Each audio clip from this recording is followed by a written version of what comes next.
ॐ पूर्णमदः पूर्णमिदं पूर्णात् पूर्णमुदच्यते पूर्णस्य पूर्णमादाय पूर्णमेवावशिष्यते। ॐ शान्तः शान्तः शान्तः। ॐ सहना भवतु सहनौ भुनक्तु सह वीर्यं करवावहै तेजस्विनावधीतमस्तु मा विद्विषावहै। ॐ शान्तः शान्तः।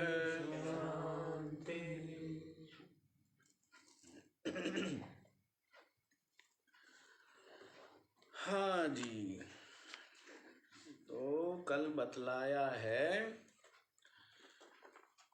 जो उक्त साधन संपन्न है और आत्म तत्व का जिज्ञासु है।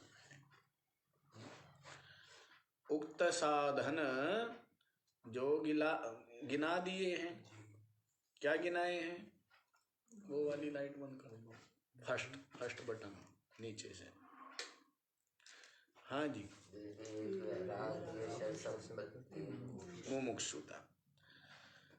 तो ये 4 साधन बतलाए। इनसे जो संपन्न है, इनसे जो युक्त है, उसमें भी तत्व आत्मनः तत्व जिज्ञासु अलग से फिर गिना है।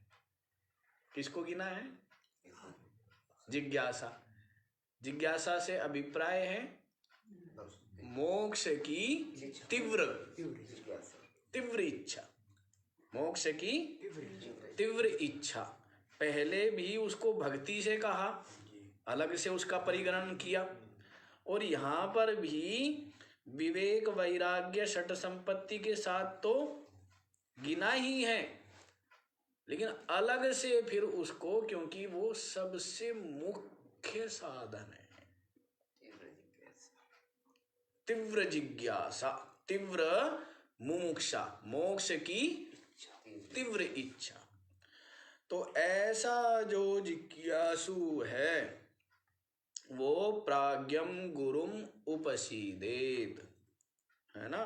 क्या करें? ब्रह्मनिष्ठ जो श्रोत्रिय गुरु है उसके समीप जाए। समीप जाने मात्र से यस्माद् बंध विमोक्षणम। समीप जाने मात्र से क्या होगा?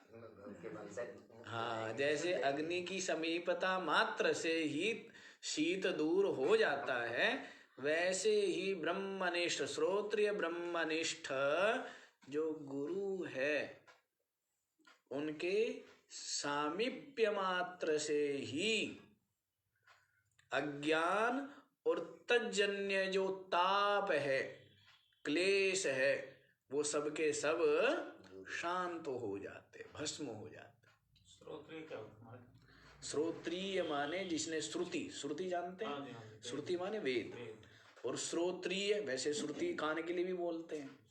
तो श्रोत्रिय का मतलब है जिसने गुरु चरणों में बैठ करके विधिवत जो शास्त्र सुने हो।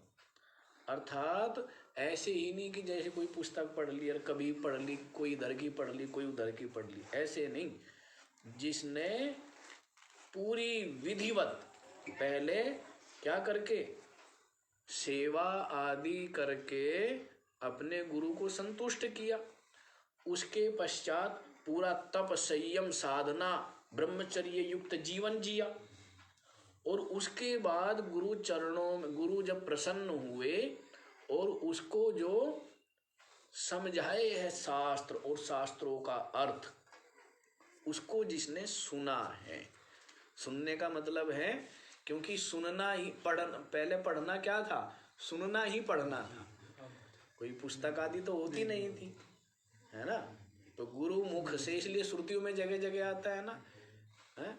इति सुश्रुमा धीराणाम ये नस्तद्व्याच चक्षिरे, ऐसा हमने धीर पुरुषों से, बुद्धिमान पुरुषों से सुना है, जिन्होंने हमारे लिए क्या किया है, इस तत्व की व्याख्या की है। ऐसा उनके मुख से हमने सुना है। तो सुनना ही, पढ़ना और सुनना ही कंठस्थ हो जाना, बुद्धिस्थ हो जाना, हृदयस्थ हो जाना है। तो श्रोत्रिय माने जो श्रुति संपन्न है, जिसने सुना हुआ है, जो श्रुति युक्ति से संपन्न है, वही सुना पाएगा ना। आगे बतलाएंगे, आगे इनकी व्याख्या आ ही रही है, चलो यहाँ क्यों करें, वो आगे व्याख्या आ ही रही है, वहीं बतलाएंगे। तो इसलिए ऐसे जो ज्ञानी गुरु है उनके समीप जाए, जिससे कि बंधन से मोक्ष हो जाए, जिससे बंधन से मोक्ष हो जाए। तो ये बतला दिया है। तो अब जो गुरु का स्वरूप है वो कैसा होना चाहिए, उपदेष्टा जो गुरु है, इस ब्रह्म विद्या का उपदेष्टा है? सब कोई तो नहीं होता है, अधिकारी उपदेष्टा। इस ब्रह्म विद्या के, ब्रह्म ज्ञान के अधिकृत जो उपदेष्टा है वो बहुत थोड़े हैं। उपदेष्टा बहुत हैं, लेकिन जो अधिकृत उपदेष्टा है, जिनको वास्तव में इसको उपदेश करने का अधिकार है, ऐसे तो बहुत थोड़े हैं। हमने कई महात्माओं के मुख से सुना है, कई महात्मा ये बात कहते हैं कि महाराज देखो उपदेष्टा तो बहुत है, लेकिन जो अधिकृत उपदेष्टा है, अधिकृत उपदेष्टा का अभिप्राय क्या है? अधिकृत उपदेष्टा का अभिप्राय है जिनका संपूर्ण समय आत्मचिंतन, तत्व विचार, इस ज्ञान के विचार में ही या आत्मचिंतन और आत्मनिष्ठा में ही बीतता है।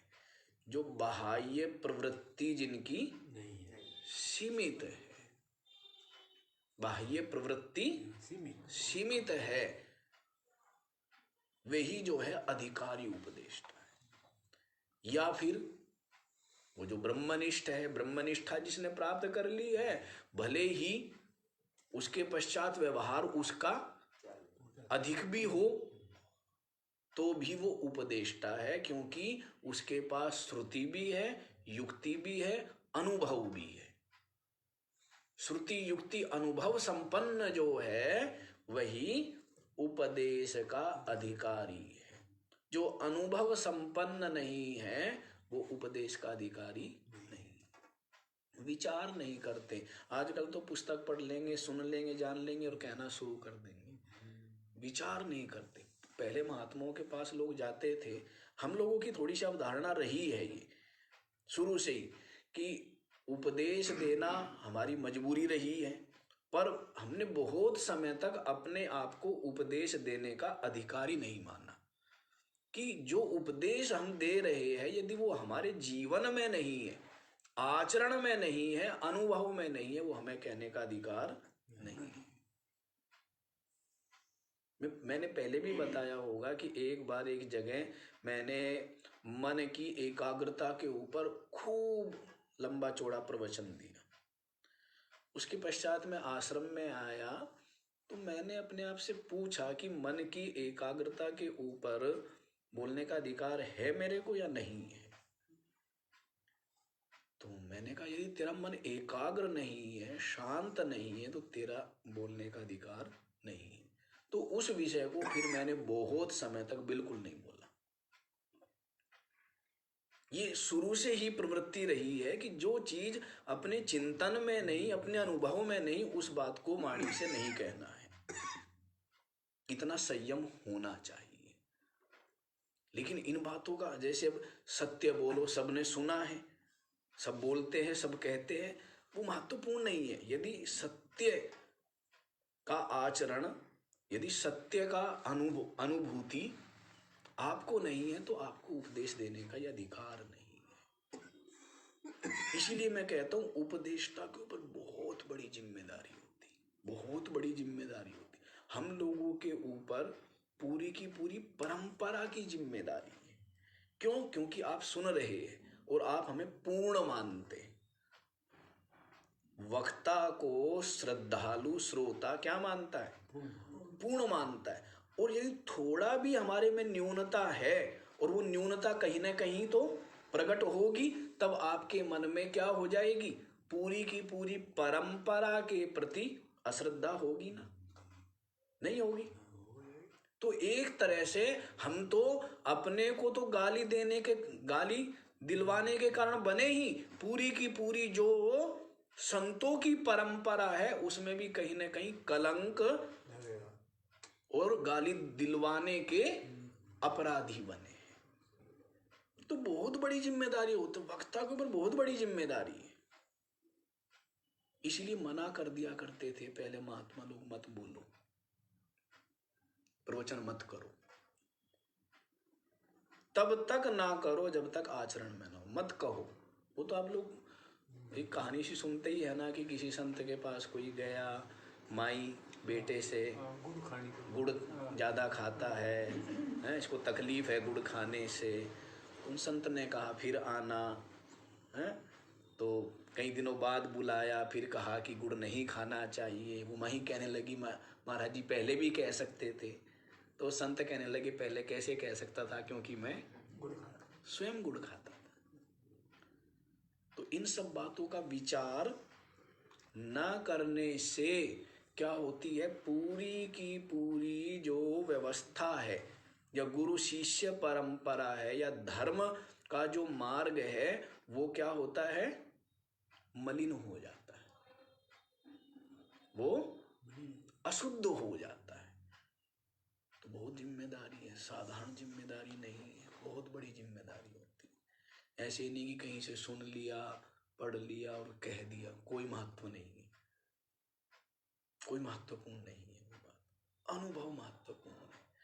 और उसके पश्चात भी अभी मैं ऐसे ही कुछ चिंतन हो जाता है कभी कभी, तो ऐसे बैठा हुआ शायद नाश्ता ही कर रहा था, जलपान, तो मैं सोच रहा था बुद्धिमान कौन?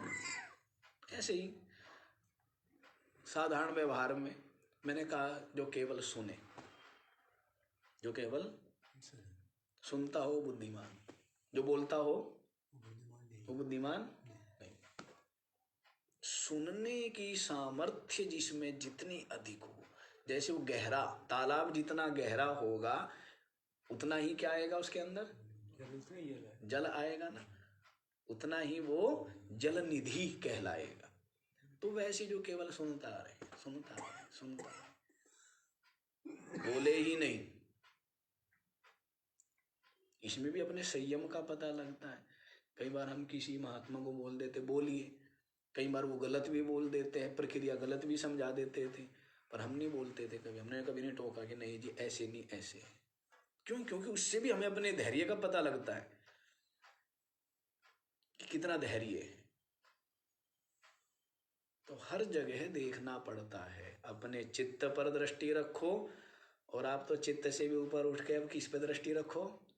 शरीर पर बतला दिया। इसका मतलब ये नहीं कि असुर बन जाओ शरीर की सेवा है, शरीर पर दृष्टि ये रखना है कि मैं शरीर नहीं, ये चिंतन करना है। अच्छा जी, अब आगे यहीं पर देख लीजिए। तो गुरु पूछ रहे हैं कि जो गुरु जिनके पास जाने मात्र से बंधन से मोक्ष हो जाता है, वो तो बड़े विलक्षण होंगे, बड़े अद्भुत होंगे, नहीं? बड़े ही अलौकिक महापुरुष होंगे, बड़े दिव्य महापुरुष होंगे, जिनके समीप जाने मात्र से बंधन से, यस्माद बंध विमोक्षणम, समीप जाने मात्र से बंधन से मोक्ष हो जाता है। तो वे तो बड़े विलक्षण है। कहा भी है श्रुति में, आश्चर्यो वक्ता कुशलोश्य लब्धा। आश्चर्यो ज्ञाता कुशलानुशिष्टा, श्रुति भी कह रही है उपनिषद में, आश्चर्यो वक्ता, इस तत्व का जो वक्ता है वो भी आश्चर्य रूप है, कुशलोस्य लब्धा, और इस ज्ञान को जो प्राप्त करने वाला जिज्ञासु है वो भी अत्यंत कुशल होना चाहिए, दक्ष होना चाहिए। कुशलता क्या है? आसक्ति का त्याग ही कुशलता है, अंतर्मुखता का होना ही कुशलता है। और कुशलता और कुछ मत समझ लेना। आश्चर्यो ज्ञाता, क्या बोला है? इसको जानने वाला आश्चर्य रूप है, कुशलानुशिष्टा, और किसी कुशल आचार्य के द्वारा अनुशिष्ट होकर के ही कोई आश्चर्य रूप से इसको जान पाता है, इस विद्या को। ऐसी महान विद्या है ये, है ही नहीं कोई ऐसी विद्या जो शरीर रहते रहते मुक्त कर दे, तत्काल मुक्त कर दे। है कोई ऐसी विद्या, ऐसी कोई कर्म, ऐसी कोई उपासना, ऐसी कोई साधना? यही है ना। हाँ, तो इसलिए अब गुरु का जो स्वरूप है वो आपको अब 2.5 श्लोक में बतलाया जा रहा है। श्रोत्रियो वर्जिनो अकामहतो यो ब्रह्मवित्तमः ब्रह्मण्युपरतः शांतो निरंधन इवानलः अहेतुकदया सिन्धुर्बन्धुरानमतां शतां तमाराध्य गुरुं भक्त्या प्रवह प्रसरय सेवनैः प्रसन्नं तमनुप्राप्य पृच्छेद् ज्ञातव्यमात्मनः। श्रोत्रियः अवर्जिनः अकामहतः यः ब्रह्मवित्तमः ब्रह्मणि उपरतः शान्तः निरिन्धनः इव अनलः अहेतुकदया सिन्धुः बन्धुः आनमतां शतां तम् आराध्य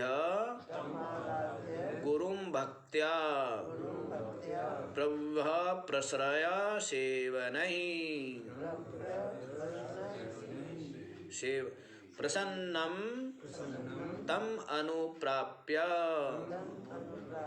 पृच्छेद् ज्ञातव्यम आत्मनः। श्रोत्रियः, सर्वप्रथम क्या विशेषण दिया है? गुरु। वहां पर कह दिया था प्राज्ञम गुरु। कैसा गुरु? जो प्राज्ञ है, बुद्धिमान है, जो आत्मनिष्ठावान है, ऐसा जो गुरु है। अब उसके और विशेषण दे रहे। श्रोत्रियः, जो क्या हो? श्रोत्रिय। यदि कोई ब्रह्मनिष्ठ हो, श्रोत्रिय ना हो, तो वो भी गुरु नहीं हो सकता। भले ही ब्रह्मनिष्ठ है लेकिन श्रोत्रिय, तो वो जिज्ञासु के शंका का समाधान कर पाएगा क्या? अपना तो कल्याण उसने कर लिया क्योंकि ब्रह्मनिष्ठ हो गया, लेकिन जिज्ञासु का कि जो संशय है, शंकाएं है, उनका समाधान वो नहीं कर सकता है। इसीलिए क्या होना चाहिए? श्रोत्रिय। और जो केवल श्रोत्रिय हो, ब्रह्मनिष्ठ ना हो, ऐसा जो गुरु, तो वो भी गुरु पद का अधिकारी है क्या? तो वो भी नहीं है। क्योंकि श्रोत्रिय भले ही है, उसको परोक्ष ज्ञान है लेकिन अपरोक्ष अनुभव नहीं है। तो जिसको अनुभूति नहीं है तो वो कैसे उस तत्व का सही अनुभूति के स्तर पर निर्वचन नहीं कर सकता। इसलिए श्रोत्रिय भी हो और ब्रह्मनिष्ठ भी। तो पहला दिया है श्रोत्रिय। जो वही मैंने अभी आपको बताया ही है, गुरु चरणों में बैठ करके गुरु की विधिवत सेवा शुश्रूषा के द्वारा जिसने क्या किया है, प्रसन्न किया है, और गुरु प्रसाद से उनके चरणों में बैठ करके शास्त्रार्थ जिन्होंने अधिगम कर लिया है, शास्त्रों का जो अर्थ है उसको ग्रहण किया है, ऐसा जो गुरु है, साधक है, वही गुरु बनने का अधिकारी है, श्रोत्रिय। समझ आया? हाँ।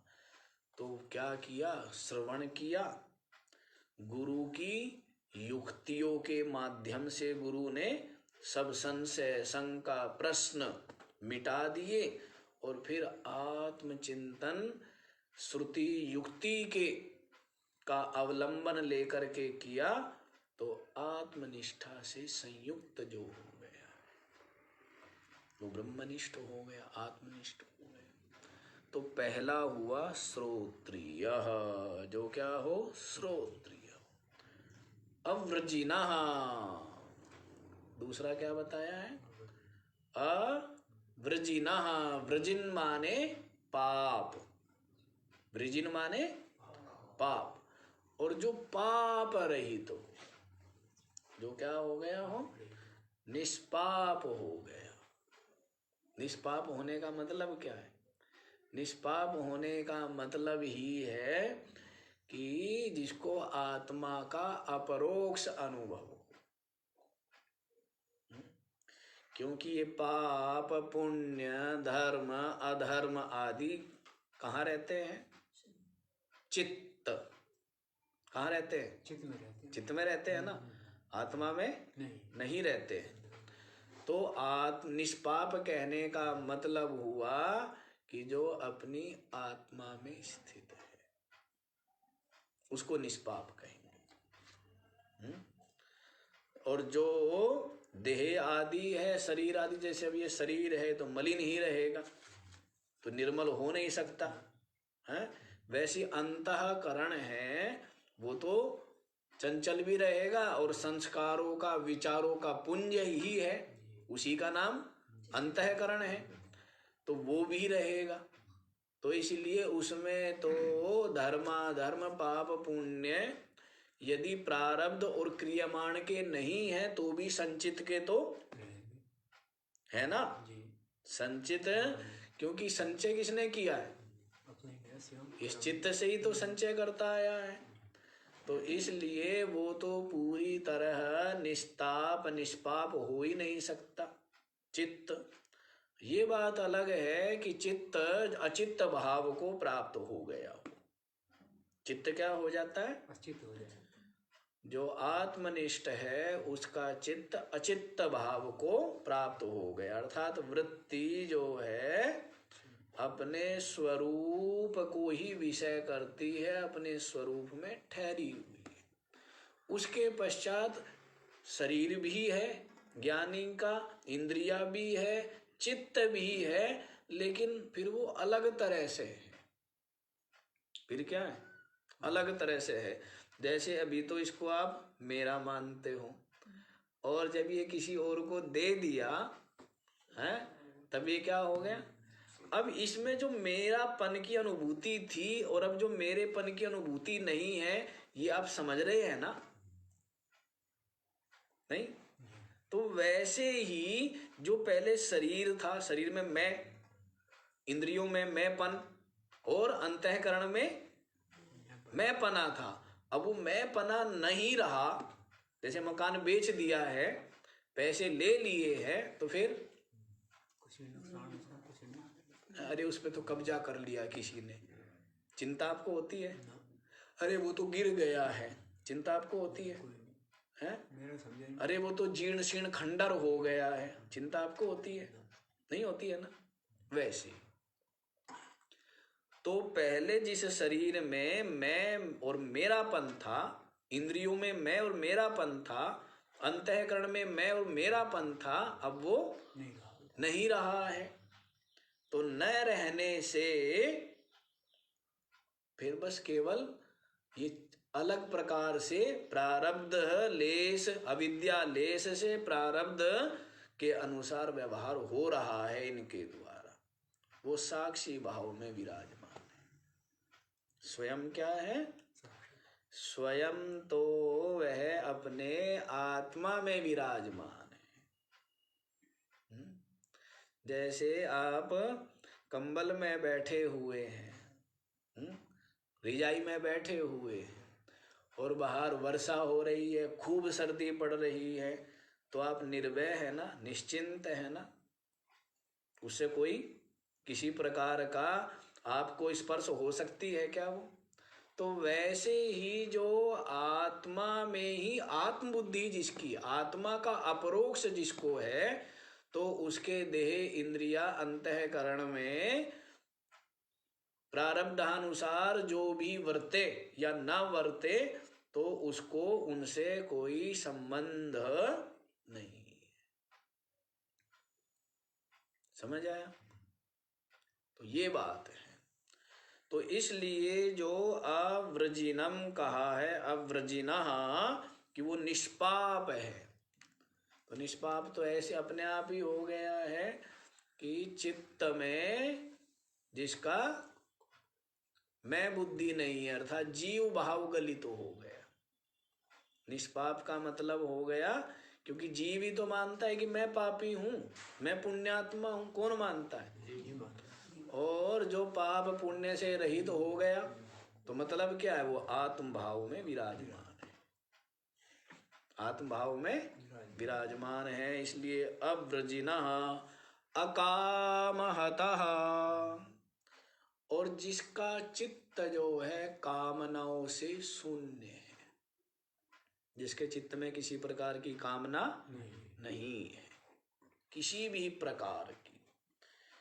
भगवान श्री कृष्ण ने भी तो बताया है ना, स्थित प्रज्ञ के जो लक्षण बतलाए हैं, उनमें सर्वप्रथम यही दिया है, प्रजहाति यदा कामान सर्वान पार्थ मनोगतान, मनोगतान सर्वान कामान यदा प्रजहाति। मनोगत समस्त कामनाओं का जिस समय परित्याग कर देता है, प्रजहाति, संपूर्ण रूप से, मूल से ही संपूर्ण कामनाओं का। इसलिए कोई कामना मत किया करो, कोई इच्छा मत किया करो, है? कामना, हाँ, कुछ भी कामना मत करो। जैसा हो रहा है केवल कहना देखते रहो। क्या करो?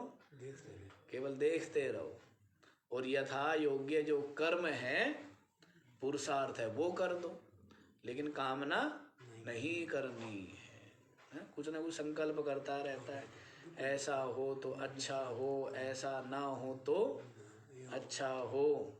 भाई नींद में उलझा रहता है, ऐसा होना चाहिए, ऐसा नहीं होना चाहिए। हाँ, हम बहुत छोटे थे, एक महात्मा थे, हैं? नाम तो नहीं बताऊंगा, तो आश्रम की बात है। तो भंडारा था। अब उन्होंने, घटनाएं तो 2-3 बार घटी, पर एक घटना बताता हूँ। तो उन्होंने भोग लगने से पहले ही भोजन कर लिया। अच्छे साधु थे। मैं बालक था, अब मैं भिड़ गया। मैंने कहा भोग लगने से पहले आपने भोजन कैसे कर लिया?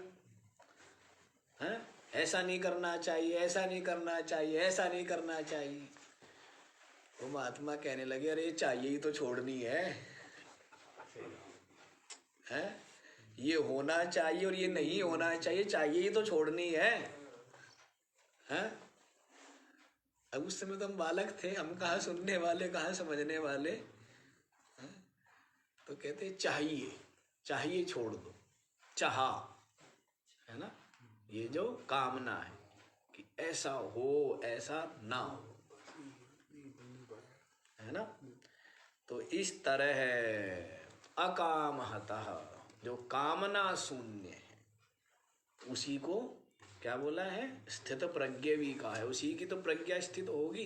जिसके चित्त में कामना है तो उसकी प्रज्ञा तो दौड़ती फिरेगी, भागती फिरेगी। और जिसके चित्त में कामना नहीं है तो उसकी जो प्रज्ञा है प्रतिष्ठिता, क्या रहेगी? तस्य प्रज्ञा प्रतिष्ठित रहेगी, ठहरी हुई रहेगी उसकी प्रज्ञा। तो अकामहतः, कामना के द्वारा जिसका चित्त हिंसित नहीं है, घायल नहीं है, क्या है? कामना के द्वारा जिसका चित्त क्या है? घायल नहीं है, हत नहीं है। तो अकामहत, कामना शून्य है, कामना रहित है। यह माने जो ब्रह्मवित्तमः, जो ब्रह्मवेत्ताओं में श्रेष्ठ है। जो क्या है? ब्रह्मवेत्ताओं में श्रेष्ठ है। अपने जो गुरु है तो उनको तो क्या मानेंगे? ब्रह्मवेत्ताओं में यदि श्रेष्ठत्व बुद्धि नहीं होगी, श्रद्धा नहीं होगी तो ज्ञान होगा क्या? ज्ञान नहीं हो सकता है। तो इसलिए उनमें उनको की तो ब्रह्मवेत्ताओं में श्रेष्ठ है, सर्वश्रेष्ठ है। ऐसी श्रद्धा, ऐसी भक्ति, ऐसा निश्चय जिनका होना चाहिए। तो ऐसे जो गुरु है, क्या क्या बतला दिया? जो श्रोत्रिय है, निष्पाप, अव्रजिनः माने जो निष्पाप है, कामना से जिनका हृदय रहित है, कामनाओं से, और जो ब्रह्मवेत्ताओं में श्रेष्ठ है। ऐसे जो ब्रह्मणि, यहाँ पर ब्रह्मणि का अभिप्राय जो है वो ब्रह्मनिष्ठ है। ब्रह्मणि उपरतः, जो ब्रह्म में ही सब ओर से उपरत हो करके विराजमान है। सब ओर से उपरत हो करके कहाँ विराजमान है? ब्रह्मणि एवा रतः। यहाँ दूसरा अर्थ लगा देंगे। हाँ, उपरतः का अभिप्राय तो क्या लगाते हैं? उपराम लगाते हैं। लेकिन यहाँ पर उपरतः, रतः का मतलब क्या होता है? लगा हुआ। और उपरतः माने हाँ, उसी में सब ओर से, सर्व ओर से जो उसी में ही लगा हुआ है, तो उसको क्या बोल देंगे? ब्रह्मणि उपरतः, ब्रह्म में ही जो निमग्न है, ठहरा हुआ है, डूबा हुआ है, लगा हुआ है, तो उसको क्या कहेंगे? ब्रह्मनिष्ठ। क्या कहेंगे? जो ब्रह्मनिष्ठ है। ब्रह्मणि उपरतः। शांतः, जो क्या है? शांत है, उद्वेग नहीं है, किसी प्रकार की उद्विग्नता जिनमें नहीं है, जो शांत है। निरिंधना इवा अनलः, ईंधन रहित अग्नि के समान शांत है। शांत का विशेषण क्या दिया है? ईंधन रहित अग्नि के समान। जैसे अग्नि होती है तो जब तक ईंधन रहेगा तब तक जलती रहती है, हाँ? और जब सब ईंधन समाप्त हो जाए जल करके, फिर अग्नि क्या होती है? स्वयं शांत हो जाती है। तो वैसे ही ये जो दृश्य प्रपंच है, ये जिनकी दृष्टि में सत्य रूप से विराजमान नहीं है, तो वो दृश्य रूपी ईंधन जिनकी इंद्रिया या चित्त में किसी प्रकार का उद्वेग पैदा नहीं करता है, इसीलिए उनका जो चित्त है वो शांत है, ईंधन रहित अग्नि के समान। समझ आया? ईंधन रहित अग्नि के समान जो शांत हो गए हैं, जिनका चित्त ठहर गया है स्वाभाविक रूप से, प्रयत्न पूर्वक नहीं, स्वाभाविक रूप से। यही तो मौज है, यही मौज है। वाह वाह रे मौज फकीरा दी। ये सुना रहे थे प्रेमानंद जी रात्रि में, वाह वाह रे मौज फकीरा दी। तो यही तो मौज है कि कुछ चाहा नहीं है, जो मिल जाए वाह वाह। कुछ जिसको चाहा नहीं है तो उसको जो भी मिल जाए, खीर मिल जाए तो और हलवा मिल जाए तो क्या महाराज, खीर हलवा मिले तो सभी वाह वाह करें। तो कहते चना मिल जाए तो भी वाह वाह। रूखा सूखा मिल जाए तो भी क्या है, वाह वाह है। तो इस तरह है, जिनको चाहा नहीं है, कामना शून्य है, इसीलिए शांत है, ईंधन रहित अग्नि के समान शांत है, आनंद में विराजमान है। और अहेतुक दया सिंधु, कैसे? दया के सिंधु है, सागर है।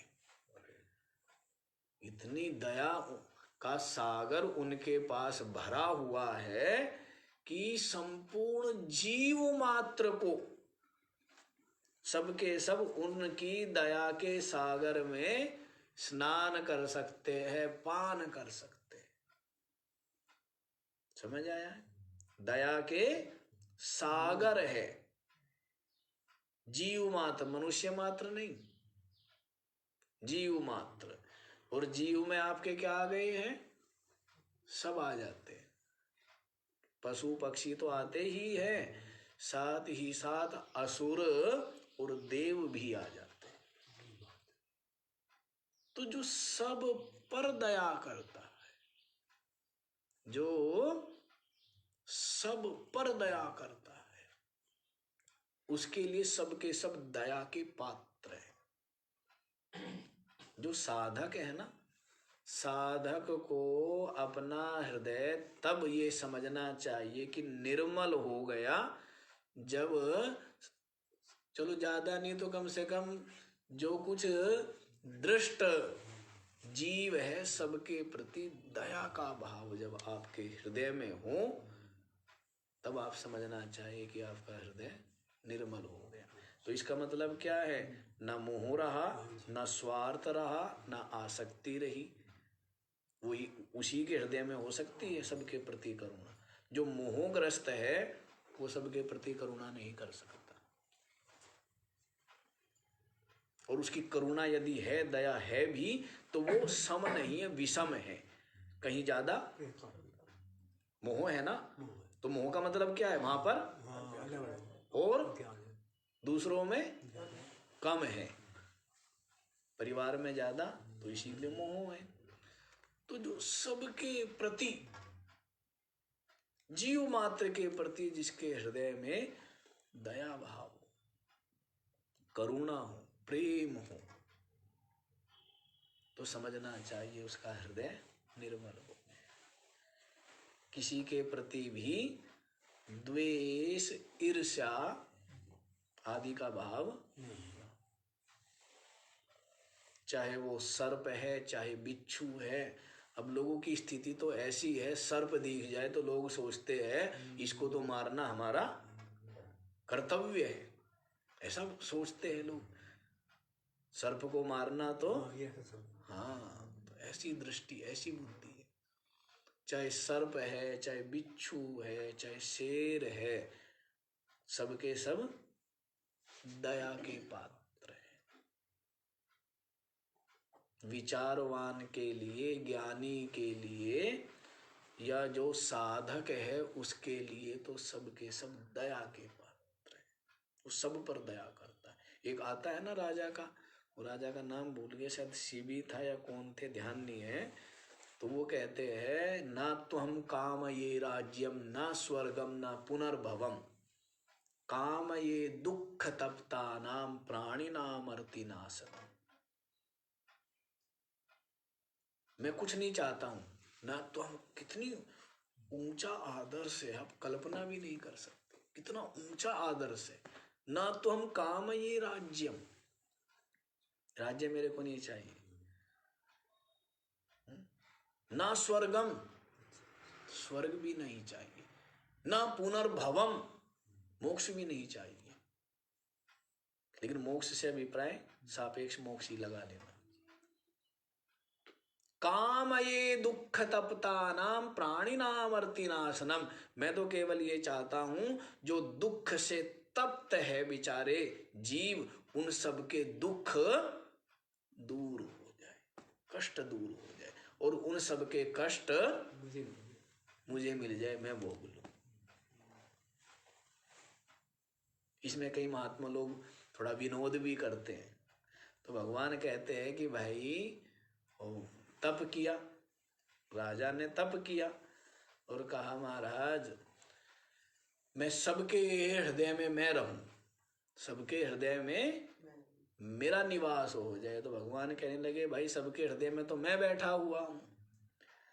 तो वो भक्त कहने लगा आपके बैठने से फायदा तो कुछ है नहीं, आप सबके हृदय में तो बैठे हुए पर कोई फायदा है, कोई लाभ है क्या आपका? क्यों? दुख तो बेचारा वही भोग रहा है, साक्षी थोड़ा दुख भोग रहा है, भोग कौन रहा है? जीव। तो कहते आपके बैठने का सबके हृदय में कोई लाभ है, लेकिन मैं इसलिए बैठना चाहता हूं जिससे कि सबके हृदय में जो दुख है वो दुख को मैं भोग सकूं। समझ आई बात? तो महात्मा लोगों का चिंतन है ये। ऐसे महात्मा लोग विनोद कर लेते हैं कि भगवान आपके सबके हृदय में बैठने का कोई लाभ नहीं, और मैं इसलिए बैठना चाहता हूं कि सब लोग आनंद आनंद दूसरे लेवे और दुख दुख। अब बात आइए कितना ऊंचा आदर्श। यहां पर तो दूसरों की थाली, दूसरों के मुख का निवाला है, दूसरों के प्राण, दूसरों का धन, ये छीनने वाला युग है। और यहां पर बात किसकी चल रही है? जहां पर केवल देना ही देना। अब बताइए है कहीं पर कोई साम्यता? कोई साम्यता है? क्या दृष्टिकोण है? छीनना छीनना छीनना, सब कुछ मेरे को मिल जाए, सबके सब रीते हो जाए, खाली हो जाए, मैं मर जाऊं। क्या करेगा? डूब के मरेगा है? तो डूब के मरना ही है। डूबी तो डूबे ही हुए हैं, डूब ही रहे और मर ही रहे, बारंबार मरते हैं, एक बार थोड़ा ही मरते, ऐसा कर्म करने वाले बारंबार मरते। तो इसलिए बड़ी विचित्र स्थिति है। क्या श्रेष्ठ आदर्श है। तो सबके प्रति दया करुणा का भाव हो तो समझना चाहिए कि आपका हृदय निर्मल हो गया, आपका हृदय निर्मल हो गया, तब समझना चाहिए। तो यहाँ पर बतला रहे दया सिंधु, जो दया के क्या है? सागर है। और वो भी दया के सागर भी कैसे? अहेतुक। कैसे? बिना किसी हेतु, बिना किसी कारण, बिना किसी प्रत्युपकार की चाह के, है ना? दया करते हैं ना कि हम इसके ऊपर, जैसे आप अबोध बालक के ऊपर दया करते हो, इसलिए दया करते हो कि बुढ़ापे में ये आपके ऊपर दया करेगा, बुढ़ापे का सहारा बनेगा, इसीलिए करते हैं ना? नहीं करते हैं? अच्छा आप एक बात देखो, संसारी जीव अपनी संतान को तो सब जीव क्या करते हैं? पालते हैं ना, मोह पूर्वक मोह होता है। लेकिन वो मोह अपने माता पिता में क्यों नहीं होता? जो मोह अपनी संतान में होता है वो मोह माता पिता में होता है क्या? जैसे जल की स्वभाव क्या है? तो वैसे ही आप करते हो अपनी संतान में, और आपकी संतान आप में मोह नहीं करती है, वो किस में करती है? अपने इसमें करती है, जिनका करो आप। ये पशुता है, क्योंकि पशु भी करते हैं। और जो उल्टा थोड़ा सा चल ले, वो मनुष्यता हो गई। जो मोह अपने माता पिता में कर ले तो वो ये क्या है? क्योंकि सृष्टि में जितने भी जीव है, संतान में मोह सबका है, लेकिन अपने माता पिता में, अपने बड़ों में, वृद्धों में मोह नहीं है, या सेवा का भाव है किसी का? मनुष्य को छोड़ करके तो मनुष्य हो गया। जो अपने बड़ों से प्रेम करता है, सम्मान करता है, सेवा करता है, वो क्या है? मनुष्य हो गया। वो ये कहता है कि मैं पशु नहीं हूं। और जो केवल नीचे की ओर ही जिसका प्रवाह है, अपनी संतान तक ही सीमित जो है, इसका मतलब क्या है? वो ये घोषणा कर रहा है कि मैं पशु।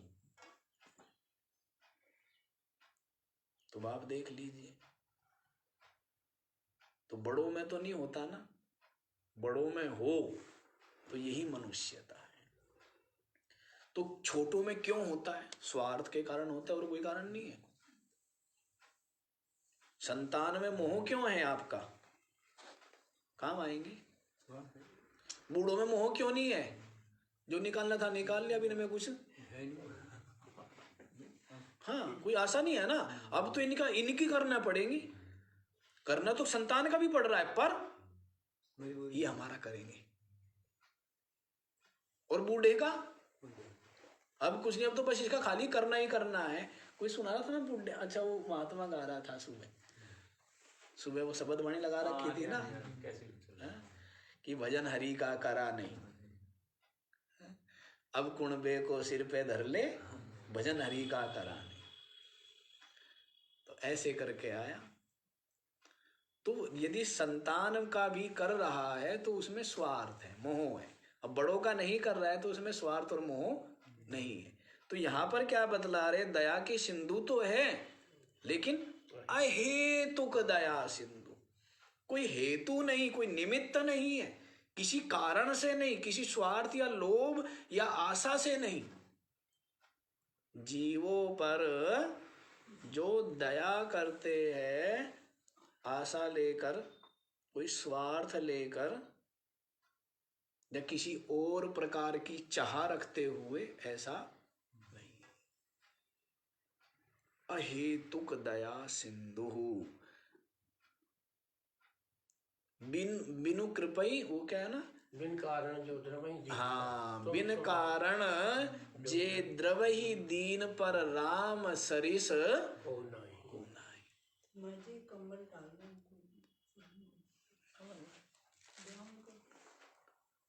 ठंडा हो रहा है। डाल सकते हैं। बिन कारण जे द्रवहि दीन पर राम सरिस हो नाई। ऐसे राम है, दयालु है ना? तो वैसे ही जो बिना ही किसी, इनको कहा जाता है सुहृदः सर्वदेही नाम, सुहृद कहा जाता है। क्या बोला गया है? सुहृद जानते हो किसको कहते हैं? बिना दूसरे बिना चाहे हुए, हाँ, बिना किसी प्रत्युपकार की आशा के जो सबके हित करते हैं, हित चाहते हैं, उसको सुहृद कहते हैं। सुहृद किन किन के लिए बोला गया है? सुहृद केवल बोला गया है ईश्वर के लिए और गुरु के लिए। बाकी सुहृद शब्द किसी के लिए प्रयुक्त नहीं होता।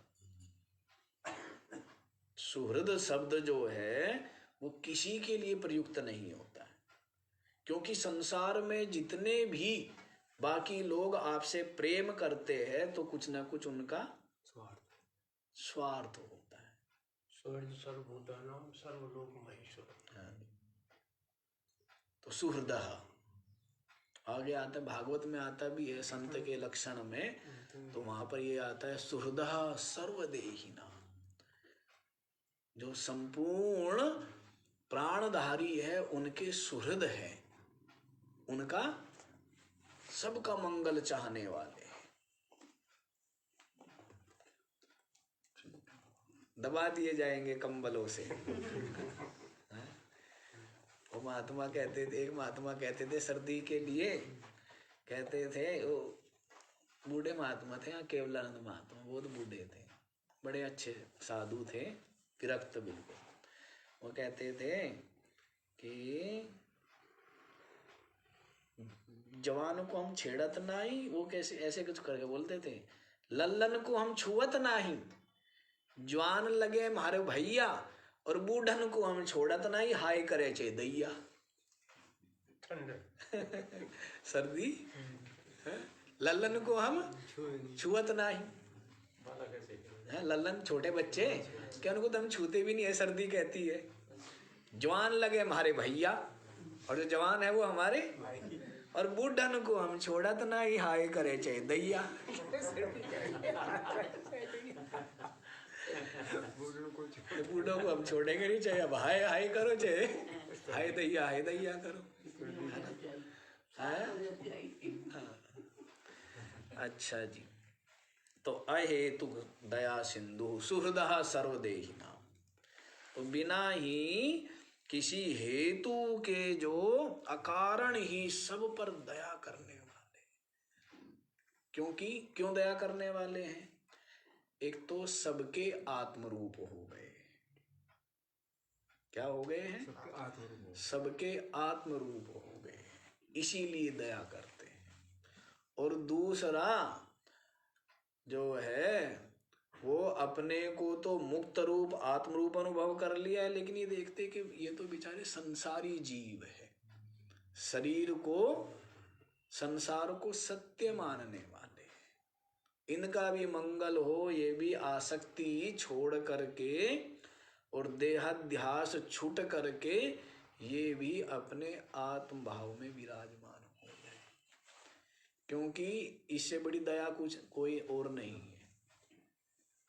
इससे बड़ी कोई दया नहीं है जो अज्ञान का हरण हो जाए, अज्ञान का अपहरण करे, इससे बड़ी और कोई दया नहीं है। भूखे को भोजन कराना दया है, रोगी का उपचार कराना दया है, वस्त्रहीन को वस्त्र देना दया है, और भी कोई किसी प्रकार अभावग्रस्त समस्याग्रस्त है तो उसकी सहायता करना श्रेष्ठ कर्म है, परोपकार है, पुण्य है, दया है। लेकिन जो सदा सदा के लिए आवागमन जन्म मृत्यु से के पास से मुक्त करने वाला ये जो ज्ञान, जिससे कि अपने स्वरूप का अनुभव हो करके ये मुक्त हो जाता है, इससे बड़ी और कोई दया, दान, करुणा, कृपा नहीं है। इसलिए तो हमें ये काम छोड़ करके छोटे काम नहीं करना चाहिए। हमारा काम क्या है? महात्माओं का काम, प्याऊ लगाए, क्या लगानी चाहिए? भंडारा। क्या करना चाहिए? भंडारा खोल कर रखना चाहिए। अन्नदान अच्छी बात है, वस्त्रदान अच्छी बात है, लेकिन कौन सा भंडारा चलना चाहिए? हाँ, ज्ञान का भंडारा चलना चाहिए। ये सबसे बड़ा भंडारा है, सबसे बड़ा वो है। कहते ना, अन्नदानम महादानम विद्यादानम ततोधिकम अन्नेना क्षणिका तृप्तिर यावत जीवम तु विद्यया। अन्नदान महादान बोला गया है, लेकिन विद्या का दान तो सबसे बड़ा दान है। ततोधिकम, अन्नेन क्षणिका तृप्ति, अन्न से तो 8-10 घंटे तृप्ति हुई, यावत जीवम तु विद्यया। लेकिन ये जो विद्या, यावत जीवम तो कह दिया है, अन्यथा ये जो विद्या है, ज्ञान है, संस्कार रूप से जन्म जन्मांतरों तक रहता है, और जब तक इस जीव का कल्याण न हो जाए तब तक ये जो संस्कार, जो दिया हुआ ज्ञान है, ये बैठता नहीं है, निष्फल नहीं जाता है। और विद्या कहा ही उसको गया है, सा विद्या या विमुक्त। ये बाकी तो विद्याएं कई हैं, परा अपरा 2 प्रकार की विद्या है ना। द्वे विद्ये वेदितव्ये परा चापरा चेति। दो प्रकार की विद्या बतलाई गई है, परा और अपरा। तो अपरा क्या है? ऋक् साम यजु आदि सब विद्याएं क्या है? अपरा विद्या है। और परा विद्या क्या है? यया तदक्षरम अधिगम्यते, मुंडकोपनिषद में आया। हाँ जी, क्या आया है? यया तदक्षरम अधिगम्यते, जिसके द्वारा उस अक्षर ब्रह्म की प्राप्ति हो, केवल वो विद्या ही परा विद्या है। बाकी जितनी विद्याएं सबकी सब अपरा विद्या है। परा विद्या केवल जिसके द्वारा अपने आत्म स्वरूप का बोध हो, ब्रह्मानुभूति हो, वही विद्या परा विद्या। ये विद्या परा विद्या है, सर्वसे उत्कृष्ट श्रेष्ठ ज्येष्ठ ये विद्या है। हाँ, तो इस तरह है ये जो विद्या का, ज्ञान का दान है, यही सबसे बड़ा दया भी है, सबसे बड़ा दान भी है। इसीलिए कह दिया है अहेतुक दया सिंधु, बिना ही हेतु के जो दया करते हैं। बंधु आनमताम सताम, सताम आनमताम, जो सज्जन लोग जो शरणागत है, विनम्र है, नमन करने वाले हैं, उनके क्या है? बंधु, जो बंधु है, हितैषी है। किनके हितैषी है? आनमताम सताम, जो आनमन करना माने नमन करना, आनमताम जो शरणापन्न है, सताम ऐसे जो सज्जन है, उनके बंधु, बंधु है, हितैषी है। तो ऐसा क्यों भेद किया जी? पहले तो क्या बोल दिया है? अहेतुक दया सिंधु, और अब क्या बोल दिया है? आनमताम सताम बंधु। भेद हो गया ना। पहले तो बोल दिया है कि बिना किसी कारण के जो सब पर दया करते हैं। अब यहाँ पर बोल दिया जो शरणागत, शरणापन्न जो सज्जन है, उन पर उनके बंधु है, हितैषी है। तो ऐसा भेद क्यों किया? तो ये जो जिज्ञासु है, वो जिज्ञासु ऐसा अनुभव करता है, उनकी दृष्टि में ऐसा नहीं है। जिज्ञासु अनुभव करता है। जैसे माता पिता बालक को डराते नहीं है, भयभीत नहीं करते, लेकिन बालक अपराध करता है, शरारत करता है, इसीलिए स्वयं क्या होता रहता है? माता पिता से। और माता पिता डरा रहे हैं क्या? कोई कहे भाई आप अपने बच्चे को डराते क्यों हो? आपका बच्चा, भाई मैं तो डराता नहीं हूँ, मैंने तो कभी डराया नहीं। अब वो अपनी गलती, अपने अपराध के कारण से डर रहा है ना। तो वैसे ही यहाँ पर भी है कि जो शरणापन्न है, श्रद्धालु है, वे कुछ ले लेते हैं, तो उन महात्मा की दृष्टि में ऐसा विभाग या भेद नहीं है।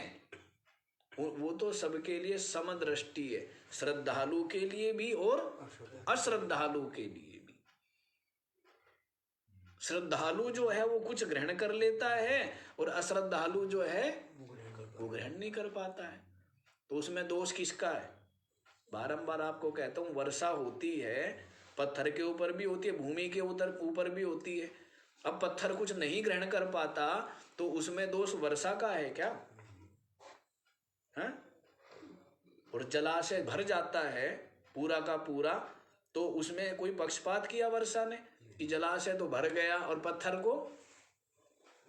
तो कोई उसमें उन्होंने भेद नहीं किया है। उनके लिए तो बराबर है, पत्थर भी तालाब भी। लेकिन जिसके अंदर विनम्रता है, सरलता है, श्रद्धा है, गहराई है, वो भर जाता है, वो कुछ ले लेता है, और बाकी वो है वो खाली रह जाता है। तो इसी बात को यहाँ पर बतलाया है कि जो शरणापन्न है सज्जन लोग, उनके बंधु है, हितैषी है। और हित क्या है? हितैषी का मतलब क्या है? उसको पास बैठाना, ये हितैषी है। हितैषी का मतलब है ये उपदेश देना, ये ज्ञान बताना, यही हित है, सबसे बड़ा हित यही है। तो इसका विचार कल करेंगे, समय ज़्यादा हो गया, बाकी का विचार कल करेंगे। ओम